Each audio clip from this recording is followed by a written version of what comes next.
Hello there, ladies and gentlemen, and welcome to another episode of CookieCast. Today on CookieCast, it's the Laces Out podcast, our NFL podcast. There's no guest. I covered that right at the start. It wasn't for a lack of trying. I did try. I do try. Sometimes it doesn't work out. It's as simple as that.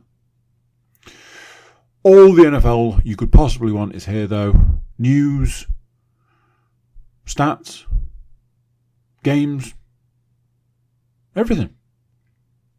Before we get started, please do consider like, share, subscribe and comment. Leave a review where you can leave a review. And the big one there is do share the podcast around. If you've got an NFL fan in your life, send them this podcast. They might even thank you for it. Right, let's get started. Here we go. This is CookieCast. Lace it out.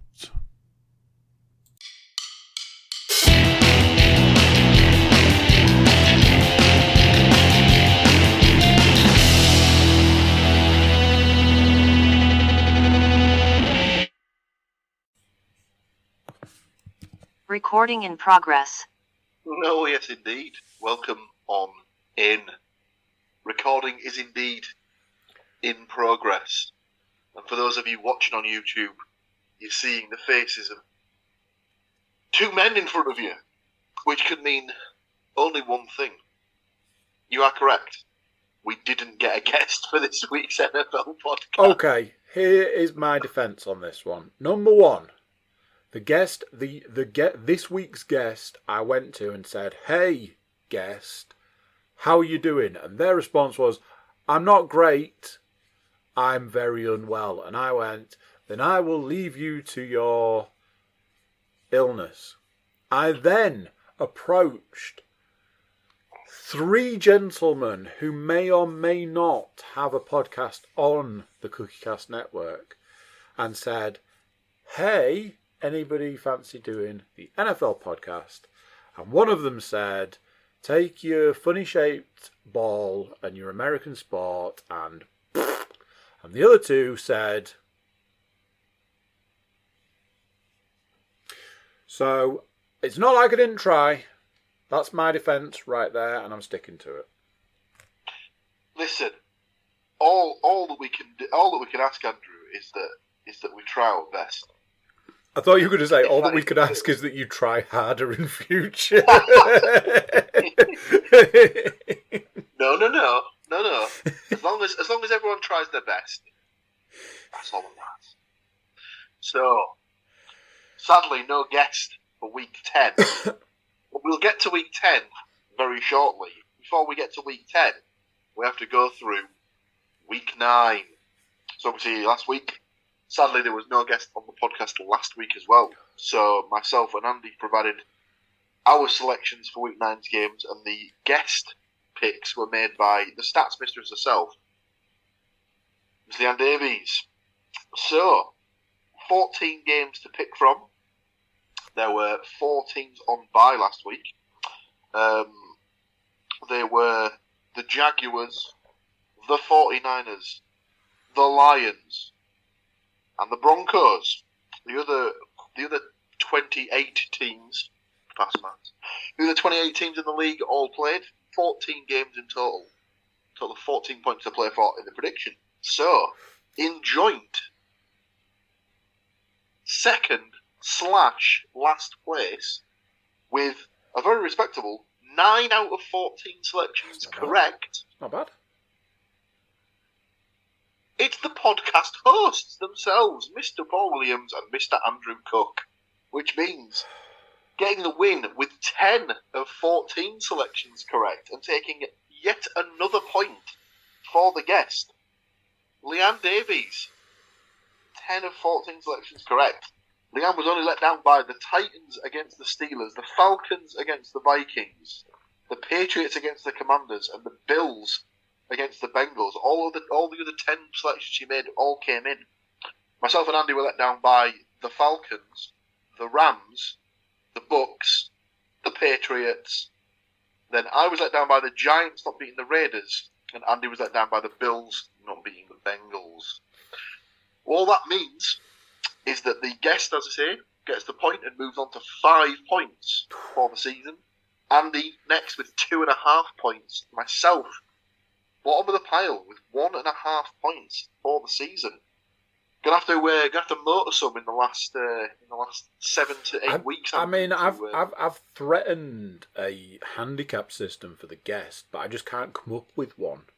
So I'm like, maybe a guest win is only worth half a point. I don't know. It's like the guest is kind of running away. Between me and you, we don't even add up to the same amount. So I'm like, we're not doing too well. Some would say slightly worrying, but as hosts of an NFL podcast, we are not doing overly well. But that's not the only thing we predicted last week. Obviously, myself and Andy did our side bet predictions. Obviously, for new listeners or new watchers to the podcast, the side bet is myself and Andy each pick 4 of the teams that we think are nailed on to win each particular week. Once that game is selected, it removes from the pool. And we see who gets the most points come the end of the season. So Andy this week was going into the week on 18 points from a possible 32. I was going into this week with 23 points from a possible 32. So, Andy's selections of the Rams to beat the Packers sadly did not come in for him. However, the Eagles to beat the Cowboys, the Browns to beat the Cardinals, and the Saints to beat the Bears did very much pay off for him and bags him 3 points to move him to 21 for the season. I got the Ravens to beat the Seahawks and the Colts to beat the Panthers. However, I was let down when the Falcons lost to the Vikings. And most depressingly of all, the Giants succumbed to the Raiders. So I only get 2 points for this particular week's side bet. So I move on to 25 points. So Andy moves within a full week of correct slot and a full week of incorrect slots from myself to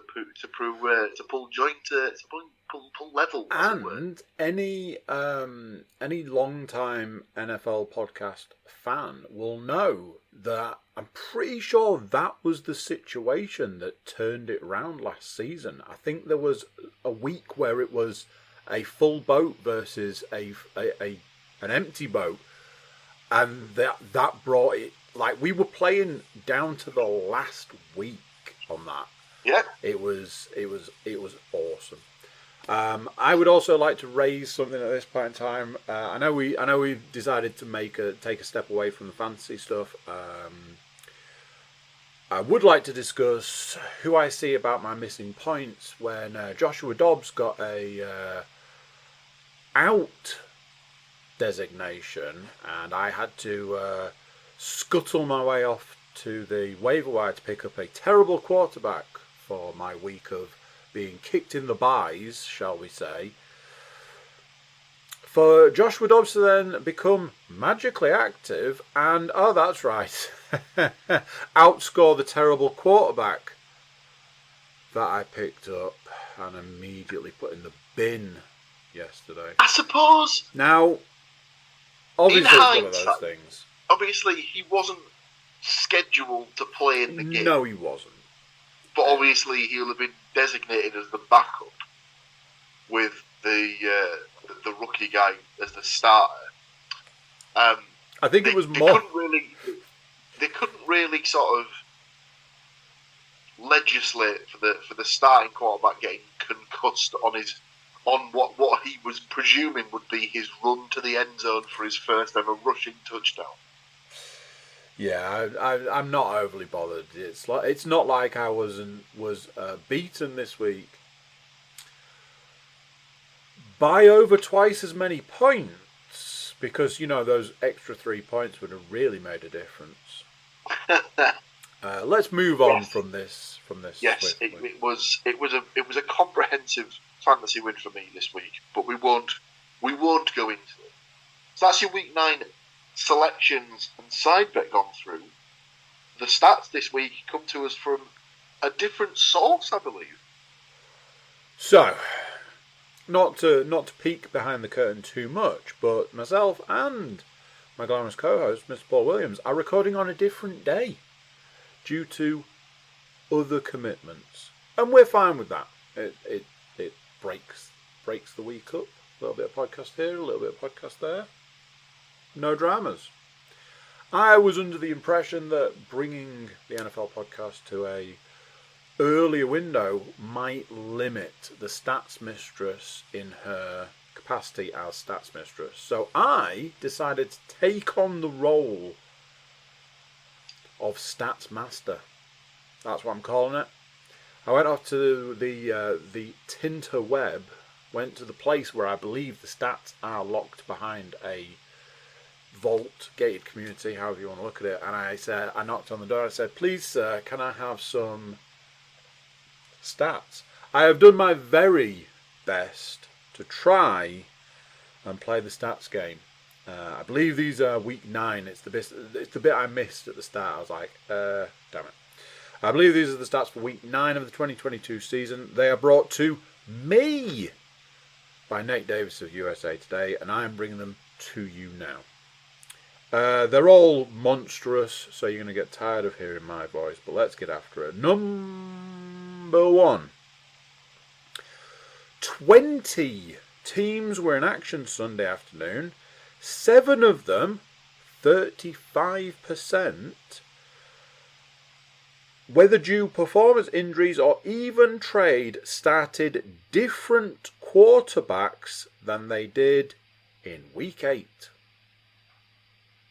Furthermore, the Minnesota Vikings and New York Giants both had to make mid-game switches after Jaron Hall and Daniel Jones respectively saw their days cut short by injuries.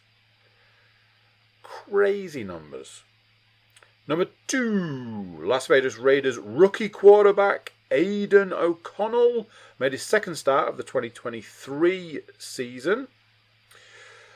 First since veteran Jimmy Garoppolo was benched for performance reasons following Josh McDaniels' firing last week. It says here, AOC, yeah. And the Silver and Black responded nicely to interim coach Antonio Pierce, licking the Jonesless New York Giants 30-6. That's the way to do it. Number 3, how about Joshua Dobbs? Following Kirk Cousins' season-ending Achilles tear, the Vikes acquired Dobbs from the Cardinals on Tuesday. He wasn't supposed to play Sunday with Hall getting his shot, but all Dobbs did was step in for the injured rookie and pass for 158 yards and 2 scores, while running for a team-best 66 yards and another touchdown in Minnesota's 31-28 escape in Atlanta. I don't know if you've seen the video of him teaching the team his calls on the sideline before stepping out onto the field. It was like Number 4. In his first start of 2023, Falcons quarterback Taylor Heineke passed for 268 yards, a touchdown, and 1 interception. A performance that likely would have equated to a win if he'd gotten any help from Atlanta's defense. Number 5. The Vikings' 4-game winning streak remains the NFC's best active heater, and they now own a full 1-game lead for the conference final wild card berth. When I saw that in the stats, I was like, oh, there's the first mention of wild card type things. Means we can sort of see that playoff time cresting the hill. Number 6. Browns wide receiver Amari Cooper had a 59-yard reception, besting the Cardinals' offense total in one play. I know what you're thinking. Well, we find Amari Cooper on my bench every week with all the other points. Number 7, but Arizona's misfortune benefited Cleveland quarterback Deshaun Watson, who passed for 219 yards and 2 scores in his most extensive action since September 24. My last my last stat for this week. Brett Ripon also made his first start for the Los Angeles Rams after Matthew Stafford was unable to go due to an injured thumb. Ripon, 130 passing yards, interception, got next to nothing going in a 20-3 loss to the Green Bay Packers, a setback LA may not be able to recover from. Oh dear. Paul, it's over to you. Thank you very much. I pick up the baton with Sunday's most consequential game may have taken place in Frankfurt, Germany, where the AFC West leading Kansas City Chiefs hosted the AFC East leading at the start of the day Miami Dolphins, both teams starting at 6-2 before the kickoff. It was the first matchup of the league's international series to feature a pair of clubs at least 4 games over 500. Kansas City won the game 21-14 as Miami fell to 0-3 against teams with winning records. I actually had this conversation with a Dolphins fan at the weekend. It was worrying that they can seem to smoke the weaker teams and then struggle to put up more than. It's okay because this week the internet has made it well known that this is a trait of the Dolphins by just absolutely peppering with memes and all sorts of stuff about how the Dolphins are great when they're going up against a weak team. It's kind of reminiscent of Dolphins of the last few seasons. They've been good generally when going up against teams that aren't great, but it's always that thing. You always know when the Dolphins come up against a decent team, it's never going to be a good idea to put them down for a win, because unless it's the Patriots, you might be out of luck. So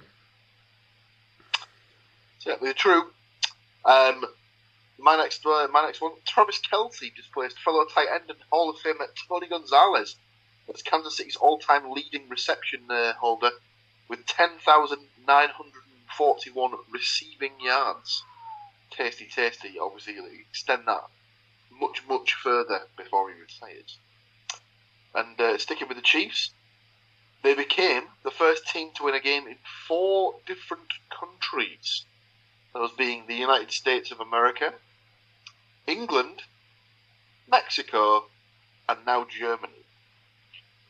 Frankfurt Deutsche Bank Park is the 191st venue to host a game in the NFL's 104 seasons. Like Miami, the Dallas Cowboys also became a 3-loss club after losing 28-23 at Philadelphia, the Eagles becoming the league's only 8-1 outfit in the process. Philly's 2.5-game lead in the NFC East at the season's midway point might be a lot for Dallas to surmount, but the Eagles' schedule is about to get very challenging, while the Cowboys is about to soften significantly. If the season ended today, it doesn't, so don't worry. The entire AFC North would qualify for the playoffs after the Cincinnati Bengals moved ahead of the Buffalo Bills on Sunday night. Buffalo is now 9th overall in the conference, which when you consider there's only 16 teams, is kind of worrying. Yeah. For the Bills. Yeah, it is. Two stats to go for me. And, I was going to save the best one to last, but I can't because we kind of run into each other. So, Texans running back, Dare Ogunbowale, there's absolutely no chance I have pronounced that correctly, a former Tampa Bay Buccaneer, kicked a go-ahead 29-yard field goal in the fourth quarter on a day when Houston kicker Kaimi Fairbairn missed the second half with a quadriceps injury. Ogunbowale became the first non-kicker or punter to convert a field goal since Wes Welker did it for Miami in 2004, and the first running back to do so since 1979. Ogunbowale also handled kickoffs for the Texans after Fairbairn went out of the game injured. They showed it up on Red Zone, like the sort of the clips of him taking kicks. So I don't know if it was something that they were aware of before the game that Fairbairn might not have been able to like last the entire game or not. So yeah, that's what they were saying. Unless it was something that was done at half time and we just saw it sort of during the course of the second half, that he'd been warming up at half time as a kick. But yeah, that was interesting. Those warm up kicks did not look good.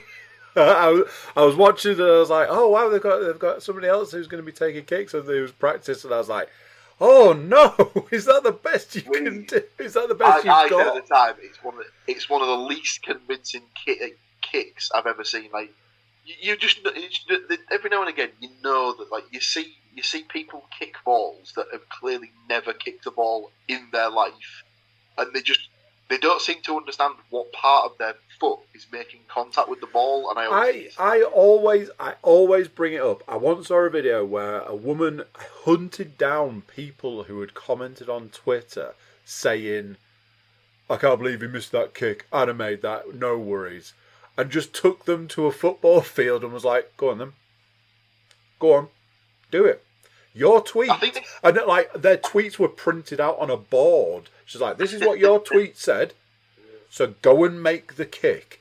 And they'd go and just like, there'd be the worst possible way to be like just torn shreds off. But I think they've said before, the sweet spot on an American football is supposed to be like the size of a quarter. Yeah, so it's supposed to be about a 10 pence, roughly a 10 pence piece for us. Yeah, if the tip of the ball's there, it's supposed to be like here, and you're supposed to get under it, above the piece it's on, and it is like a big toe size area. Like I couldn't do it. I know that much. It would be interesting to see Joe Public trying to do it. So, my final stat is also tied to the Texans. Far more impressively, Houston quarterback CJ Stroud set a rookie record with 470 yards passing and tied another freshman mark with just the 5 touchdowns passing.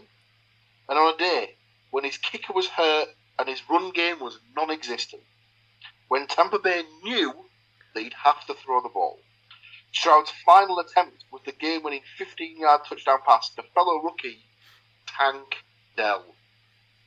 I mean, I said I've not saved the best for last. I mean, as good as the running back stat was, you've got to give it to CJ Stroud there. This is the point where I will highlight that obviously CJ Stroud was one of the quarterbacks I could have picked up off the waiver wire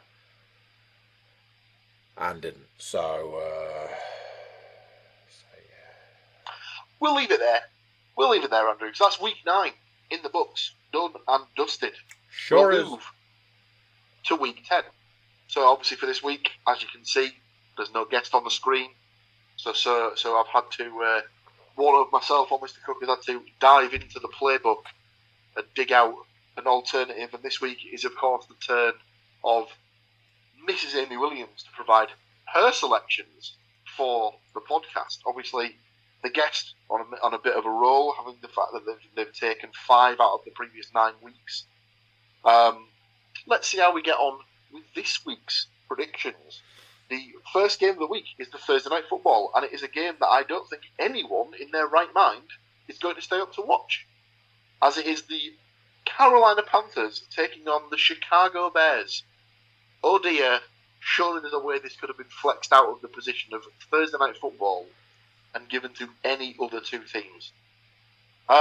Myself and Andy have given home field advantage to the Bears, whereas Amy thinks the Panthers might just have enough to get a second win of the season.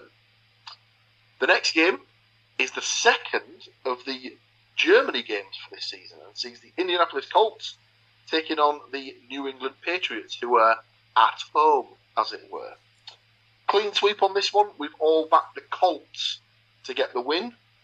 No real surprises there. The Patriots look bereft of any ideas and things like that. We then move to the 6 p.m. slate of Sunday games, where the Cleveland Browns are taking on the Baltimore Ravens. And we've all picked the Ravens to get the win there. We have similarly all picked the Bengals to beat the Texans.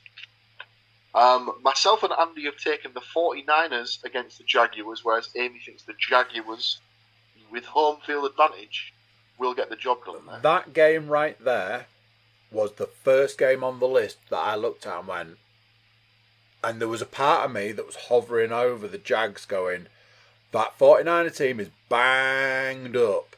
That Jaguar team is good. I don't know if I'm pressing the right button here, but here we go. Also, did you see the clip of Manningcast where they showed what Trevor Lawrence would look like if he had Peyton Manning's haircut? No. Full on 5 Ed. It was... I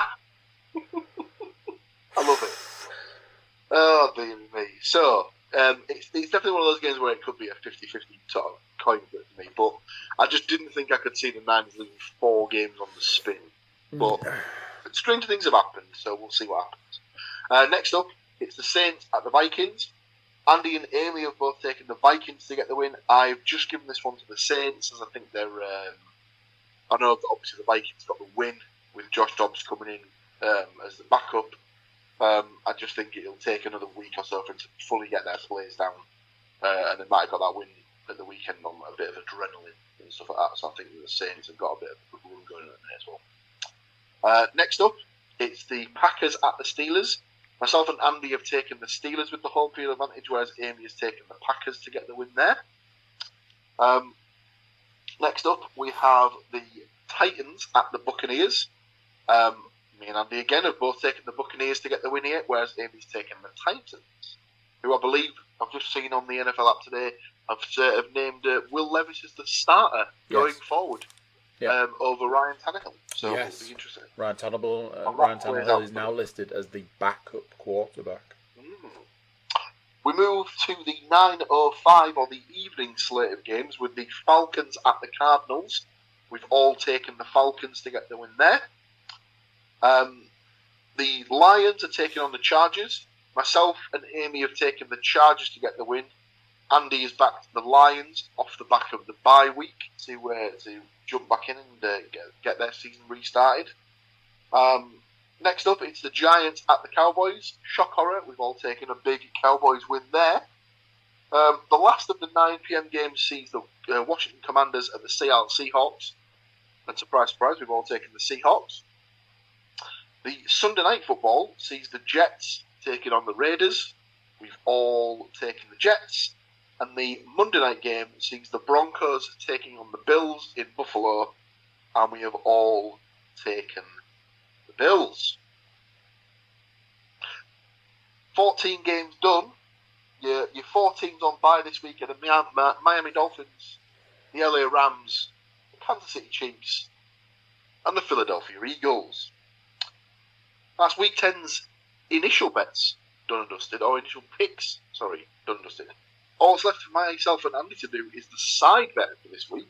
Obviously, Andy technically won the week with his 3 out of 4 against my 2 out of 4, but as he's still behind in the overall standings, I will allow him to have the selection of going first or making me select first. Which would you prefer to do Mr. Cook. Do you know something? I always work on the principle of getting out in front and getting that first pick where possible. But I think this week, as you said, technically I won, but I'm still behind.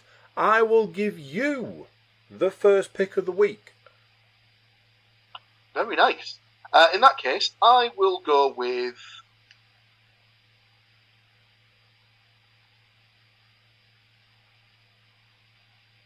the Dallas Cowboys at home to the New York Giants. Absolute banker. Your two selections, please. In that case, I will take the Bengals to beat the Texans. And it's all the Bills. It's all the B's for me this week, as I will take the Bills to beat the Denver Broncos. Very nice, very nice. I don't like doing it as it's technically my team, but I'll go with the Ravens to beat the Browns. And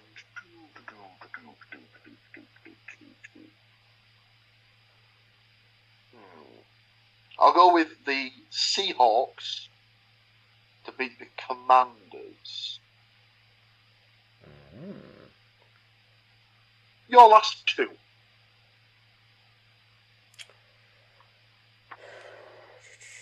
That's some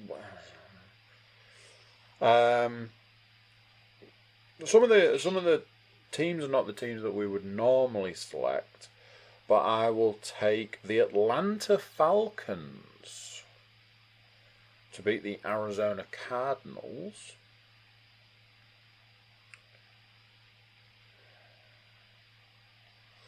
And I think I will go with... Yeah, okay. The Pittsburgh Steelers to beat the Green Bay Packers. It's another one of those not super comfortable with at least a couple of those picks. My final selection, then I'll go. I don't really like it as it's a road game, and it's the roadiest of road games as it's in Germany. But I'll go with the Colts to beat the Patriots. So, a quick recap for those who are just tuning in. Although I don't really know why you'd be doing that on a podcast, but we'll go with it. So, Andy has got the Cincinnati Bengals at home to the Houston Texans, the Buffalo Bills at home to the Denver Broncos, the Atlanta Falcons at the Arizona Cardinals, and the Steelers at home to the Green Bay Packers. Whereas I have the Dallas Cowboys at home to the New York Giants, the Baltimore Ravens at home to the Cleveland Browns, the Seattle Seahawks at home to the Washington Commanders, and the Indianapolis Colts technically at the Patriots, although it is taking place in Germany. That, ladies and gentlemen, is your Week 10 predictions, side bet, all sorts of casual, cheeky nonsense done and dusted. Loves it. Just before we go, I will say I saw something which I don't know how much faith you can put in. I did see a thing that was saying that there are talks that if the Patriots lose another game, then they may, as a team, they may start looking in other directions for head coach positions. Well, that would be a bold call. Needless to say. Could be time. That's all I'm going to say on that one. There we go. Week 9 done and dusted. Week 10 coming along nicely. Like I said, first mention of playoff / wildcards / that sort of stuff. The nights are darker, the mornings are darker, which means that the only real light in our lives at this point is NFL football.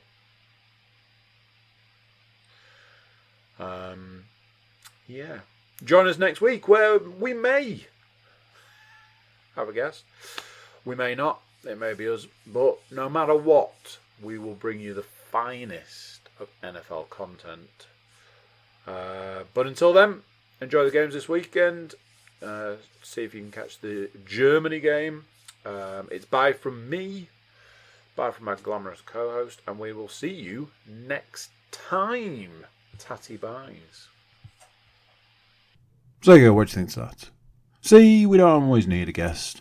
Can rattle through it, get everything you need in one place. Simple, quick, easy and fun. Thank you for watching, thank you for listening, thank you for being here. If you can do a couple of things before you go, please do consider like, share, subscribe and comment. Leave reviews where you can leave reviews. Share the podcast around. Check out the website, thecookiecast.com. There we've got social media links and an email button. That way you can get in touch with us. That's it for this one. Until next time, I'm going to say bye, and I'll see you then.